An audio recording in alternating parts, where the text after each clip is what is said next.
હતી અને પછી કેવી રીતે એમને સ્વામિનારાયણની નિષ્ઠા થઈ એ સરસ રીતે વાત કરી.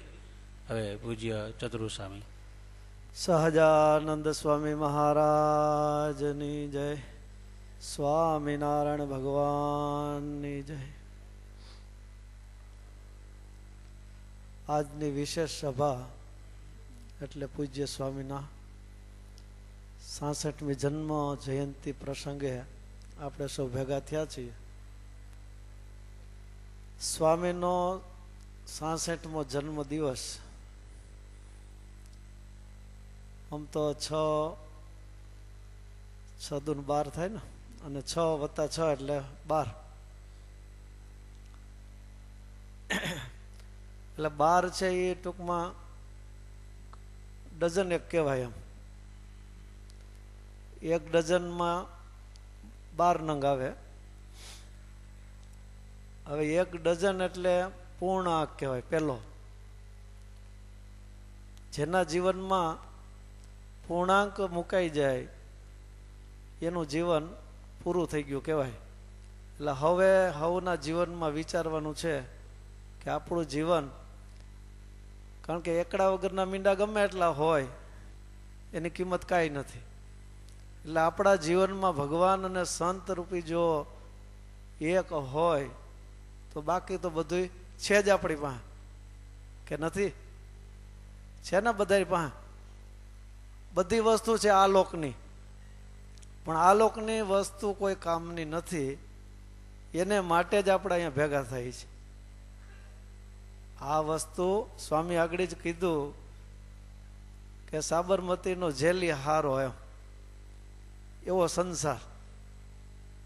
આ એક જ શબ્દ ઉપર જો તીવ્ર વૈરાગ હોય ને તો કંઈક વૈરાગ ઉત્પન્ન થાય ચટકીનો. અને ઘણા એવાય શબ્દો આવતા હોય કે ઘડી ભર આપણને એમ થઈ જાય કે આ વાત સાચી છે, છોડી દેવું જોઈએ. પણ એ કદાચ મને એમ છે કે દરવાજા સુધી જ શબ્દ ભેગો રહીએ, દરવાજા પછી શબ્દ ભેગો નથી રહેતો. એટલે પાછું ત્યાં ગયા પછી એમ થઈ ગયા ઓયલું ખોટું આ સાચું, કેવું તો નથી થતું. એટલે ગુણાતીતાન સ્વામીનો સમાગમ કરવા એક આવ્યો ભાઈ હરિભગત. એટલે એને ઓલા નવા સાધુએ દાળ વઘારીને દાળે કાઢ્યો. આમ તો એને રહેવું તો મહિનો દે એમ દાળમાં બંધાણા હોય. અને મારા જેવો સાધુ હોય તો ગંગામાના દાળ ભાતમાં બંધાય તોય નકામું. આ બંધાવાના ઠેકાણા અનેક છે એમ, બંધાવાના ઠેકાણા અનેક છે એમ. જ્યાં જીવ આ જાય અહીંયા ચોટી જાય. આ લોકમાંય ચોટી જાય, દોષમાંય ચોટી જાય, ગુણમાંય ચોટી જાય. જેમ લોખંડની બેડી હોય, લોઢાની બેડી, એ ભાઠું તો પાડે જ એમ સોનાની બેડી પણ ભાઠું પાડે. એટલે આપણા દોષ તો નડે આપણને, પણ આપણા ગુણ હોય ને એ પણ નડે. અર્જુન જેવો અર્જુન જ્યારે હથિયાર હેઠા મૂકી દીધા ત્યારે એનું કારણ પણ આવું જ કાંઈક હશે. એને કાંઈ રાજ જોતું નહોતું, પણ રાજ નહોતું જોતું, પણ એનામાં ગુણ જે હતા એ પણ એને થોડાક બંધન રૂપ થયા. મનના માનેલા ધર્મ છોડવા એ મોટામાં મોટું બંધન છે. ભગવાન અને એકાંતિક સત્પુરુષ જ્યારે મળે ત્યારે મનના માનેલા જે આપણા ધર્મો છે એ છોડાવવા માટે જ એનો અવતાર છે. સ્વામિનારાયણ ભગવાન પૃથ્વી પર આવ્યા, પોતાના એકાંતિક સંતોને અહીંયા પૃથ્વી પર લઈ આવ્યા. ત્યારે મોટામાં મોટું જો કોઈ કાર્ય કર્યું હોય તો મનના માનેલા ધર્મને છોડાવ્યા.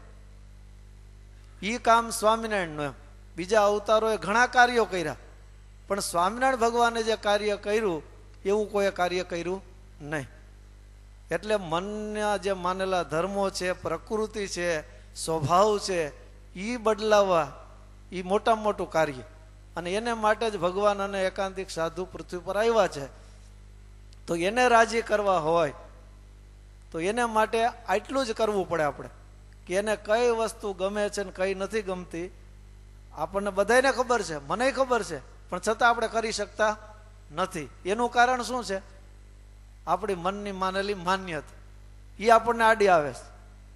એ આપણે છોડવી છે એવો જો સંકલ્પ આજના દિવસે કરવામાં આવે અને એ પ્રમાણે પાછી અમલવાડી થાય તો, બાકી તો આપણે ઘણા સંકલ્પ કરીએ. સંકલ્પનો કોઈ પાર નથી. સંકલ્પ તો આપણે કરીએ જ છીએ કાયમ એમ, પણ પ્રેક્ટિકલમાં નથી આવતું એ મોટામાં મોટું દુઃખ. અને ત્યાં સુધી રિઝલ્ટ ના મળે. પ્રેક્ટિકલમાં આવે તો જ રિઝલ્ટ મળે. એટલે 66 વર્ષ તો સ્વામીના પૂરા થયા. એ નિમિત્તે આપણે એટલું હવ વિચારીએ કે આજને દિવસે સ્વામીને રાજી કરવા માટે કે ભગવાનને રાજી કરવા માટે આપણને જે સ્વરૂપ જ્યારે મળ્યું છે, વચનાત્મા પણ સવારે એ જ વાત આવી વડતાલના 19નામાં, જ્યારે આ જીવને ભરતખંડમાં મનુષ્યનો જન્મ આવે ત્યારે ભગવાન અને ભગવાનના એકાંતિક સંત જરૂર પૃથ્વી પર વિચરતા હોય, એની ઓળખાણ થાય ત્યારે એ ભક્ત બને. ઓળખાણ એટલે ઓળખ ક્યારે કહેવાય? એમ ખાલી આપણે જોયા સાંભળ્યા એટલે ઓળખાણ થઈ ગઈ. એની મરજી પ્રમાણે આપણું જીવન જ્યારે બને ત્યારે સાચી ઓળખાણ ગણાય. એટલે પ્રેક્ટિકલ વસ્તુ છે એ જ ખાસ રિઝલ્ટ લઈ આવે છે. બાકી મહિમા આપણને બધાને છે. મહિમા એટલે એટલો બધો મહિમા. વાતો કરતા હોય આપણે, એકબીજા સાંભળતા હોય તો એમ લાગે ઓહો આના જેવો કોઈ ભક્ત જ નથી હો, એવું લાગે. પણ જ્યારે એનું રિઝલ્ટ આવે ને ત્યારે આપણને ખબર કે ભાઈ આમાં તો ઝીરો છે. આચરણમાં ઝીરો હોય આપણું, અથવા તો આપણે ખાલી વાતો જ કરીએ, પણ જ્યારે સમય આવે ત્યારે આપણે આજ્ઞા પણ ન પાડી શકીએ. એટલે પ્રેક્ટિકલ વસ્તુ જીવનમાં જેટલી ઉતરે એટલો જ આપણે ભગવાન અને મોટા સંતનો જન્મદિવસ આપણે ઉજવો ગણાય. એટલે આજથી આપણે હવ સંકલ્પ કરીએ કે સ્વામીની ઈચ્છા, સ્વામીની મરજી, સ્વામી શું કહેવા માગે છે એ આપણે તો સમજી ન શકીએ તો બીજાને પૂછીએ આપણે, અને એ પ્રમાણે આપણું જીવન આપણે બનાવીએ. અને હવ આ જે જોકના આપણે છીએ, કારણ કે ગુણાતીત જોકના છીએ ને આપણે, પરંપરા જોઈએ આપણે તો ગુણાતીત અને સ્વામીની પરંપરાના, ગુણાતીત પરંપરાના જોકના આપણે, પછી જોગી સ્વામીની જોકના, સ્વામીની જોકના આપણે જો હોઈએ તો હવે આપણે જાણપણું વિશેષ રાખવું પડે. જ્યાં સુધી જાણપણું ન હોય અને જાણપણું જાય એટલે આપણે ન કરવાનું કરી બેસીએ, ન બોલવાનું બોલી જઈએ, ન સાંભળવાનું સાંભળી લઈએ, ઘણું થાય એમ.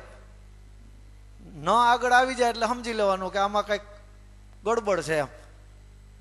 કાર્ય તો કરવાનું જ, પણ ન આગળ આવે એટલે સમજી આમાં કંઈક ગડબડ છે. એવું કાર્ય આપણાથી થાય અને બીજાને અસંતોષ થાય એવા કાર્યો આપણાથી ન થાય. અને ભગવાન અને ભગવાનના ભક્તના જીવનમાં બધાના હૃદયમાં આપણું સ્થાન કેમ ઊભું થાય, બધાનો રાજીપો આપણે કેમ મેળવી શકીએ એવું પણ જાણપણું આપણે રાખવું જરૂરી છે. સારું. સહજાનંદ સ્વામી મહારાજ. વાહ. હવે પૂજ્ય વિશ્વપ્રકાશ સ્વામી એ આપણને પ્રાસંગિક ઉદ્બોધન કરશે.